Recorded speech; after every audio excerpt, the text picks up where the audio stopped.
சிரியாவின் புதிய அரசை எதிர்ப்பு அச்சுக்களும் ஈரான் ஆதரிக்குமா? அவ்வாறு ஆதரிக்க வேண்டுமாக இருந்தால் சிரியாவின் புதிய அரசு என்ன செய்ய வேண்டும்? அவர்கள் எவ்வாறான கொள்கைகளை கடைபிடிக்க வேண்டும்? தற்போது சிரியாவை கைப்பற்றிக் கொண்டிருப்பவர்கள் இஸ்ரேலிய ஆக்கிரமிப்புக்கு எதிராகவும் தாக்குதல்களை மேற்கொள்ளப் போகின்றார்களா? பொறியிலே சிக்கிக் கொண்டிருக்கும் அர்துகானும் சிரியாவுக்கான சவால்களும். STSஐ பயங்கரவாத பட்டியலில் இருந்து நீக்குவதற்கு தயாராகும் அமெரிக்காவும் பிரித்தானியாவும். சிரியாவிலே குர்திஷ்களுக்கான ஒரு சுதந்திர நாட்டை உருவாக்கப் போகும் அமெரிக்காவும் இஸ்ரேலிய ஆக்கிரமிப்பும்.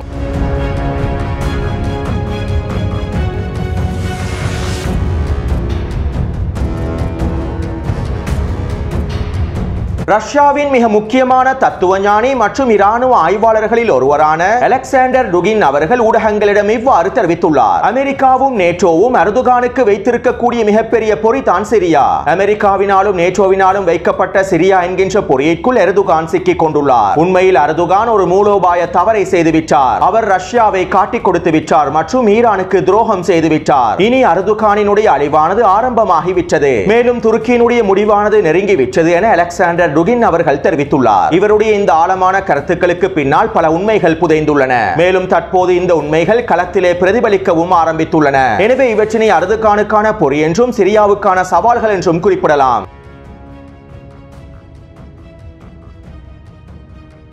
துருக்கி வடக்கு சிரியாவிலே அவர்களுடைய தரைப்படைகளையும் கவச படைகளையும் களமிறக்கியுள்ளார்கள். இன்று காலை மேலதிகமாக வடக்கு சிரியாவினூடாக 4 படைப்பிரிவுகளை களமிறக்கி இருப்பதாகவும் தெரிவிக்கப்படுகின்றது. இவ்வாறு களமிறக்கப்பட்டிருக்கக்கூடிய துருக்கியினுடைய இராணுவத்தோடு SNA படைகளும் ஒன்றிணைந்து குர்திஷிய படைகளான SDF படைகளுக்கு எதிரான தாக்குதல்களை மேற்கொண்டு வருகின்றார்கள். அதே போன்று STS படைகளும் கிழக்கு சிரியாவினூடாக SDF படைகளுக்கு எதிரான தாக்குதல்களை மேற்கொண்டு வருகின்றார்கள். STS மற்றும் SNA படைகளுக்கு பின்னால் துருக்கி முழுமையாக களமிறங்கியுள்ளது. அதே போன்று SDF படைகளுக்கு பின்னால் அமெரிக்காவும் மறைமுகமாகவும் நேரடியாகவும் களமிறங்கியுள்ளது. குறித்த வரைபடத்தில் மஞ்சள் நிறத்தினால் காண்பிக்கப்பட்டிருக்கக்கூடிய இலக்கம் 1ஆல் காண்பிக்கப்பட்டிருக்கக்கூடிய பிரதேசங்கள் அனைத்தும் குர்திஷ் படைகளான SDF படைகளுடைய கட்டுப்பாட்டிற்கு கீழே இருக்கக்கூடிய பிரதேசமாகும். குர்திஷிய படைகளான SDF படைகளுடைய கட்டுப்பாட்டிற்கு கீழால் இருக்கக்கூடிய இந்த மஞ்சள் நிற பிரதேசத்தினை கைப்பற்றுவதற்காகத்தான் STS படைகளும் SNA படைகளும் துருக்கிய படைகளும் தாக்குதல்களை மேற்கொண்டு வருகின்றன. அத்தோடு இந்த மஞ்சள் நிற பிரதேசமான சிரியாவின் வடகிழக்கு பிரதேசம் தான் சிரியாவினுடைய மிகப்பெரிய சொத்தாகவும் காணப்படுகின்றது. சிரியாவினுடைய எதிர்காலமும் சிரியாவின் ஒட்டுமொத்த பொருளாதாரமும் இந்த மஞ்சள் நிற பிரதேசத்தில் தான் தங்கியுள்ளது.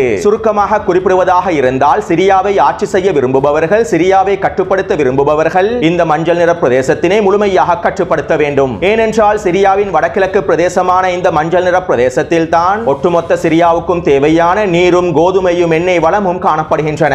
வடகிழக்கு சிரியாவில் இருக்கக்கூடிய யூப்ரட்டிஸ் நதியையும் அதற்கு அருகாமையில் இருக்கக்கூடிய கோதுமை விளைச்சல் நிலங்களையும் அதனோடு இருக்கக்கூடிய எண்ணெய் வளங்களையும் யார் கட்டுப்படுத்துகின்றாரோ அவரால் தான் சிரியாவை ஆள முடியும். தற்போது வடகிழக்கு சிரியாவில் இருக்கக்கூடிய யூப்ரட்டிஸ் நதிக்கரையும் கோதுமை விளைச்சல் நிலங்களையும் குறித்த பிரதேசத்தில் இருக்கக்கூடிய அனைத்து எண்ணெய் வளங்களையும் அமெரிக்கா தான் தன்னுடைய கட்டுப்பாட்டிற்கு கீழால் வைத்துள்ளது. சிரியாவினுடைய ஒட்டுமொத்த எதிர்காலமும் சிரியாவினுடைய ஒட்டுமொத்த பொருளாதாரமும் அமெரிக்காவினுடைய கட்டுப்பாட்டிற்கு கீழால் தான் இருக்கின்றது. இதற்கமைவாகவே அமெரிக்கா குர்திஷிய படைகளுக்கு ஆதரவளித்து SDF படைகளுக்கு முழுமையான ஆதரவினை வழங்கி இந்த ஒட்டுமொத்த வடகிழக்கு சிரியாவையும் கட்டுப்பாட்டில் வைத்துள்ளது. இன்னும் ஒரு விதத்தில் குறிப்பிடுவதாக இருந்தால் வடகிழக்கு சிரியாவில் இருக்கக்கூடிய அனைத்து வளங்களையும் சுரண்டிக் கொள்வதற்காக அமெரிக்கா குர்திஷிய படைகளை SDF படைகளை பயன்படுத்திக் கொள்கின்றது. சிரியாவினுடைய முன்னாள் அதிபர் அசாதிற்கு சிரியாவை முழுமையாக கட்டியெழுப்ப முடியாமைக்கும் சிரியாவை பொருளாதார ரீதியில் வளப்படுத்த முடியாமைக்கும் மிக முக்கியமான காரணம் சிதைவடைந்த சிரியாவின் ஒட்டுமொத்த வடகிழக்கு பிரதேசத்தையும் அமெரிக்கா தன்னுடைய கட்டுப்பாட்டுக்கு கீழால் வைத்திருந்தது. சிரியாவின் ஒட்டுமொத்த வளங்களையும் சிரியாவின் பொருளாதாரத்தையும் அமெரிக்கா தன்னுடைய கட்டுப்பாட்டிற்கு கீழால் வைத்திருந்ததன் விளைவாகவே கடந்த 13 வருடங்களுக்குள் சிதைக்கப்பட்ட சிரியாவை கட்டியெழுப்ப முடியாத நிலைமை ஏற்பட்டிருந்தது. இதனால் தான் சிரியாவினுடைய முன்னாள் அதிபர் அசாத் எந்தவிதமான எதிர்ப்பு தாக்குதல்களையும் மேற்கொள்ளாமல் STS படைகளுக்கு எதிரான தாக்குதல்களையும் மேற்கொள்ளாமல் சிரியாவின் அரச இராணுவத்தினை சரணடையுமாறு கூறிவிட்டு அவரும் நாட்டை விட்டு தப்பிச் சென்றுள்ளார். STS படைகளுக்கு எதிராகவும் SNA படைகளுக்கு எதிராகவும் சிரியாவின் அரச இராணுவத்தினை பயன்படுத்தி தாக்குதல்களை மேற்கொள்வதற்கு அசாத் விரும்பவில்லை. பஷர் அல் அசாதினுடைய பார்வையில் அவர் தப்பிச் சென்றிருக்கக்கூடிய முடிவை எடுத்திருப்பது புத்திசாலித்தனமான நகர்வாகவே பார்க்கப்படுகின்றது. அமெரிக்காவினாலும் ஜியோனிசத்தினாலும் சிதைக்கப்பட்டிருக்கக்கூடிய சிரியாவை மீண்டும் கட்டியெழுப்ப முடியாது என்பதனையும் சிரியாவை பழுது பார்க்க கூட முடியாது என்பதனையும் சிரியாவினுடைய முன்னாள் அதிபர் நன்றாக புரிந்து வைத்துள்ளார். யார் சிரியாவை கட்டுப்படுத்துகின்றாரோ அவர் அழிந்து செல்வார் என்பதனை பஷர் அல் அசத் தெளிவாக புரிந்து வைத்துள்ளார். ஏனென்றால் சிரியாவினுடைய ஒட்டுமொத்த வளமும் ஒட்டுமொத்த பொருளாதாரமும் அமெரிக்காவினுடைய கட்டுப்பாட்டிற்கு கீழேயே காணப்படுகின்றது. இதனால் தான் பஷர் அல் அசத் தப்பிச் செல்வதற்கான முடிவை எடுத்திருப்பது ஒரு புத்திசாலித்தனமான நகர்வாக பார்க்கப்படுகின்றது. எனவே தற்போது துருக்கியும் STS படைகளும் SNA படைகளும் ஒன்றிணைந்து சிரியாவின் வடகிழக்கு பிரதேசத்தை மீட்டெடுத்து விட முடியுமா என்பது ஒரு மிகப்பெரிய கேள்விக்குறியே. மேலும் இவ்வாறு மீட்டெடுத்து விட முடியுமா என்பது ஒரு மிகப்பெரிய சவாலாகவும் பார்க்கப்படுகின்றது. துருக்கியும் STS படைகளும் SNA படைகளும் குர்திஷ் படைகளான SDF படைகளை முழுமையாக வீழ்த்தி விடுவார்கள் என்று நாங்கள் வைத்துக் கொள்வோம். அவ்வாறான சந்தர்ப்பத்திலும் வடகிழக்கு சிரியாவில் இருக்கக்கூடிய ஒட்டுமொத்த எண்ணெய் வளங்களையும் அமெரிக்கா விற்றுக் கொடுக்கும் என நீங்கள் எதிர்பார்க்கின்றீர்களா? இந்த சந்தர்ப்பத்தில் அமெரிக்கா பிரித்தாளும் கொள்கையை பயன்படுத்தி அவர்களுக்கு தேவையான வளங்களை முழுமையாக தக்க வைத்துக் கொள்வார்கள். இல்லாவிட்டால் சிரியாவுக்குள்ளே சுதந்திர குர்திஷ் அரசொன்றை உருவாக்குவதன் மூலமாகவும் அமெரிக்கா அனைத்து வளங்களையும் தங்களுக்கு கீழால் வைத்துக் கொள்ளவே முயற்சி செய்வார்கள். வடகிழக்கு சிரியாவில் அமெரிக்காவின் கட்டுப்பாட்டுக்கு கீழால் இருக்கக்கூடிய எண்ணெய் வளத்தையும் ஏனைய வளங்களையும் அமெரிக்கா தொடர்ச்சியாக பாதுகாத்துக் கொள்வதற்காக துருக்கியையும் வீழ்த்திவிடும். இதைத்தான் அலெக்சாண்டர் டுகின் அவர்களும் சுட்டிக்காட்டியுள்ளார். தற்போது சிரியாவிலே வைக்கப்பட்டிருப்பது துருக்கிக்கும் அர்துகானுக்கும் வைக்கப்பட்டிருக்கக்கூடிய ஒரு மிகப்பெரிய பொறியாகும் என அவர் தெளிவாக குறிப்பிட்டுள்ளார்.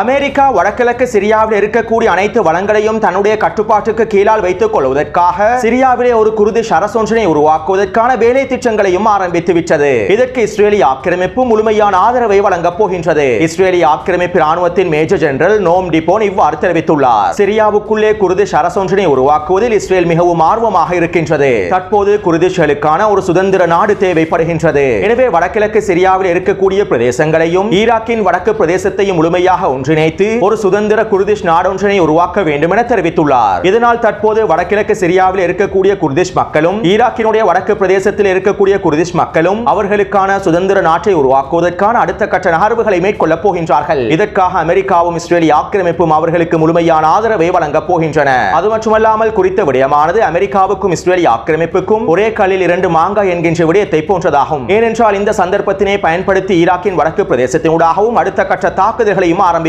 இதற்காக ஈராக்கில் இருக்கக்கூடிய ISIS பயங்கரவாதிகளையும் பயன்படுத்திக் கொள்வார்கள். எனவே சுதந்திர சிரியா உருவாக்கப்பட்டு ஓரிரண்டு நாட்களுக்குள் சுதந்திர குர்திஸ்தானை உருவாக்குவதற்கும் அமெரிக்காவும் இஸ்ரேலிய ஆக்கிரமிப்பும் தயாராகி வருகின்றார்கள் என்பதும் தற்போதைய யுத்த காலத்திலே மிகப்பெரிய சவாலாக மாறப்போகின்றது.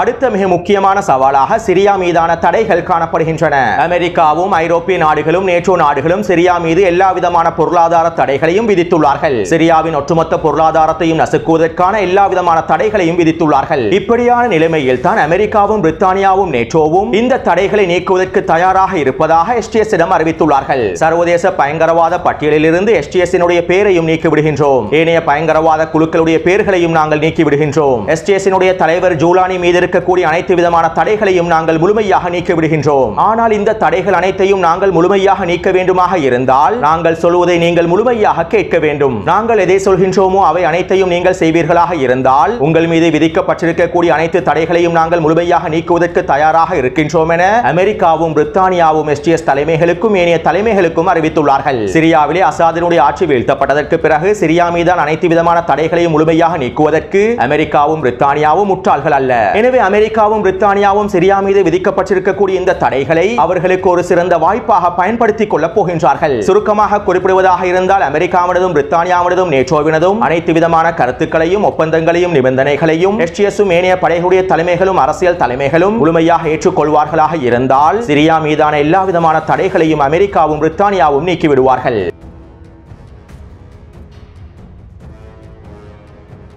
அடுத்த சவாலாக உள்நாட்டு போரின் இரண்டாவது அத்தியாயம் காணப்படுகின்றது. அதாவது துருக்கி தற்போது ஒன்றிணைத்திருக்கக்கூடிய 30க்கும் அதிகமான குழுக்களையும் பயங்கரவாதிகளையும் மிக நீண்ட நாட்களுக்கு ஒற்றுமையாக ஒன்றாக வைத்திருக்க முடியாது. இன்னும் குறுகிய காலத்திற்குள்ளேயே STS பயங்கரவாதிகளும் ISIS பயங்கரவாதிகளும் அல் நுஸ்ரா பயங்கரவாதிகளும் ஒருவருக்கொருவர் மோதிக்கொள்ளப் போகின்றார்கள். சிரியாவில் அசாதினுடைய ஆட்சியை வீழ்த்துவதற்காகவே பல்வேறுபட்ட கொள்கைகளில் இருக்கக்கூடிய இந்த பயங்கரவாத குழுக்களை துருக்கியினால் ஒன்றிணைக்க முடிந்தது. இந்த பயங்கரவாத குழுக்களுடைய கொள்கைகள் ஒன்றுக்கொன்று வேறுபட்டனவையாகும். ஆனால் அசாதினுடைய ஆட்சியை எவ்வாறாவது கவிழ்த்துவிட வேண்டும் என்பதற்காகத்தான் துருக்கி இந்த பயங்கரவாத குழுக்களை ஒன்றிணைத்து காய் நகர்த்தல்களை மேற்கொண்டிருந்தது. இதற்கமைவாக அசாதினுடைய ஆட்சியையும் வீழ்த்திவிட்டது. எனவே இதற்கு பிறகு இந்த பயங்கரவாத குழுக்கள் அவர்களுடைய சொந்த பயங்கரவாத கொள்கைகளை பரப்புவதற்கு ஆரம்பிப்பார்கள். ஒவ்வொரு குழுவினரும் அவர்களுடைய பயங்கரவாத கொள்கைகளை சிரியாவில் இருக்கக்கூடிய மக்கள் மீது திணிப்பதற்கு ஆரம்பிப்பார்கள். உதாரணத்திற்கு இவ்வளவு நாளாக STS பயங்கரவாதிகள் சிரியாவின் பச்சை நிறத்திலான கொடியையே காண்பித்தார்கள். சிரியாவினுடைய பல பிரதேசங்களை கைப்பற்றும் சந்தர்ப்பத்தில் சிரியாவின் அரசுக்கு எதிரான பச்சை நிறத்திலான நிறத்தினாலான கொடியையே காண்பித்தார்கள். ஆனால் தற்போது டமஸ்கஸ் பிரதேசத்திற்குள்ளே நுழைந்திருக்கக்கூடிய எஸ்டிஎஸ் பயங்கரவாதிகள் வெள்ளை நிறத்தினாலான அல் கைதா பயங்கரவாதிகளின் கொடிகளை காண்பிக்க ஆரம்பித்துள்ளார்கள். இன்னும் சில குழுக்கள் அல் நுஸ்ரா பயங்கரவாதிகளுடைய கொடிகளையும் காண்பிக்க ஆரம்பித்துள்ளார்கள். எனவே துருக்கியினால் பயங்கரவாதிகளை ஒன்று சேர்த்து சிரியாவை கைப்பற்ற முடியும். ஆனால் இந்த பயங்கரவாதிகளை பயன்படுத்தி சிரியாவை கட்டியெழுப்பவோ சிரியாவை வளப்படுத்தவோ முடியாது என்பதே யதார்த்தமான உண்மையாகும். சிரியாவை கைப்பற்றி சிரியாவில் இருக்கக்கூடிய மக்களுக்கு சுதந்திரத்தை வழங்குவதற்கும் இதற்கு பிறகு சிரியாவில் இருக்கக்கூடிய மக்களின் பொருளாதாரத்தை வளப்படுத்துவதற்கும் ஒட்டுமொத்த சிரியாவின் பொருளாதாரத்தை வளப்படுத்துவதற்கும் நிறைய வித்தியாசங்கள் இருக்கின்றன.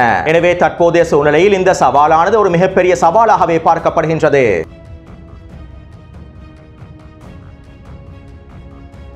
அடுத்த மிகப்பெரிய சவாலாக கிரேட் இஸ்ரேல் திட்டம் காணப்படுகின்றது. இஸ்ரேலிய ஆக்கிரமிப்பு கோலன் குன்று பிரதேசத்தினூடாக தரைவழி தாக்குதல்களையும் வான்வழி தாக்குதல்களையும் மேற்கொண்டுள்ளது. கடந்த 24 மணித்தியாலங்களுக்குள்ளே இஸ்ரேலிய ஆக்கிரமிப்பு 120க்கும் அதிகமான வான்வழி தாக்குதல்களை சிரியா முழுவதும் மேற்கொண்டுள்ளது. சிரியாவினுடைய மிக முக்கியமான விமான கட்டளை தளங்களை இஸ்ரேலிய ஆக்கிரமிப்பு முழுமையாக தரைமட்டமாக்கியுள்ளது. சிரியாவின் அரசு இராணுவத்திற்கு சொந்தமான விமானங்களையும் ஹெலிகாப்டர்களையும் இன்னும் ஏனைய வான் பாதுகாப்பு அமைப்புகளையும் இஸ்ரேலிய ஆக்கிரமிப்பு ஒரே இரவிலேயே முழுமையாக தரைமட்டமாக்கிவிட்டது. அதே போன்று நேற்றிரவு மிக முக்கியமான துறைமுகமான லட்டகியா துறைமுகத்தையும் இஸ்ரேலிய ஆக்கிரமிப்பு சேதப்படுத்தியுள்ளது. தற்போது சிரியாவின் அரசு இராணுவத்தின் ஒட்டுமொத்த விமான படைகளும் வான் பாதுகாப்பு படைகளும் முழுமையாக அழிக்கப்பட்டுவிட்டன. சிரியாவில் இருந்து அசாத் தப்பிச் சென்றதற்கு பிறகு சிரியாவுடைய இராணுவத்திற்கு சொந்தமான அனைத்து ஆயுதங்களும் ஆயுத கிடங்குகளும் இணைய வான் பாதுகாப்பு பொறுப்புகளும் விமான படைகளும் தற்போது சிரியாவை கைப்பற்றியிருப்பவர்களுக்கே சொந்தமானதாகும். ஆனால் இஸ்ரேலிய ஆக்கிரமிப்பு 24 மணித்தியாலங்களுக்குள் சிரியாவின் அரசு விமான படைகளையும் ஏனைய இராணுவ கட்டமைப்புகளையும் முழுமையாக தரைமட்டமாக்கிவிட்டது. இந்த இழப்பானது அசாதுக்கு ஏற்பட்டிருக்கக்கூடிய இழப்பல்ல,